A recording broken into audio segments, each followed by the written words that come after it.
கிறிஸ்துவுக்குள் பிரியமானவர்களுக்கு ஆண்டவராக இயேசு கிறிஸ்துவுடைய இனிய நாமத்தினாலே வாழ்த்துக்கள். எல்லாம் எப்படி இருக்கிறீங்க?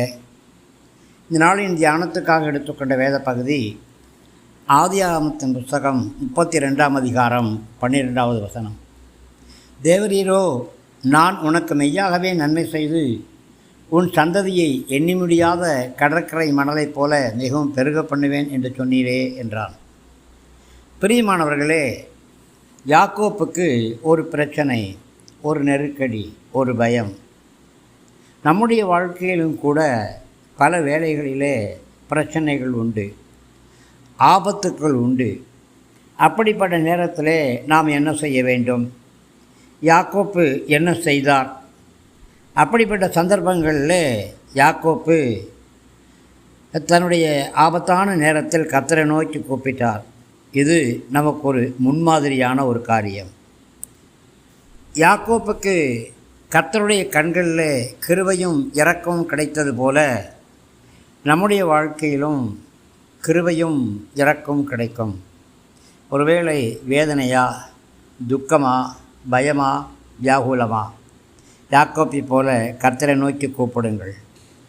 யாக்கோப்பின் விண்ணப்பத்திற்கு செவி கொடுத்த தேவன் உங்களுடைய விண்ணப்பங்களுக்கும் செவி கொடுப்பார். நீங்கள் நாம் பயப்படுகிற வேளைகளிலே நம்முடைய நேரங்கள் ஜெப வேளைகளாக இருக்க வேண்டும். நமக்கு எப்படிப்பட்ட பயம் வந்தாலும் நாம் கர்த்தருக்கு முன்பாக முழங்காலில் நின்று நம்முடைய பயத்தை நம்மை விட்டு நீக்கி போட வேண்டும். யாக்கோப்புடைய ஜெபம் மிகவும் விசேஷித்தது. யாக்கோப்பு தன்னுடைய ஜெபத்திலே கர்த்தரை துதிக்கிறார்.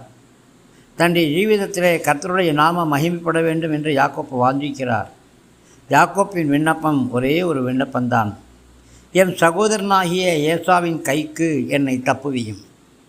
பிரியமானவர்களே, நெருக்கங்கள் வரும் பொழுது நீங்கள் கர்த்தரை நோக்கி, ஆண்டவரே, இந்த நெருக்கத்திலே, இந்த ஆபத்திலே, இந்த வியாகுலத்திலே என்னை தப்பித்து விடும் ஆண்டவரே, என்னை தப்புயும் ஆண்டவரே என்று சொல்லி நீங்கள் ஜெபிக்கும் பொழுது யாக்கோப்பின் ஜெபங்களுக்கு எப்படி பதில் கிடைத்ததோ அதே போல உங்களுடைய ஜெபங்களுக்கும் உங்களுடைய விண்ணப்பங்களுக்கும் கண்டிப்பாக பதில் உண்டு. கர்த்தர் உங்களை நினைத்திருக்கிறார். பயப்படாதீங்க அப்படின்னு சொல்லி உங்களை தைரியப்படுத்தும்படியாக விரும்புகிறார். தேவ கிருபை உங்களோடு கூட இருந்து உங்களை பாதுகாத்து வழிநடத்துவதாக. ஆமேன்.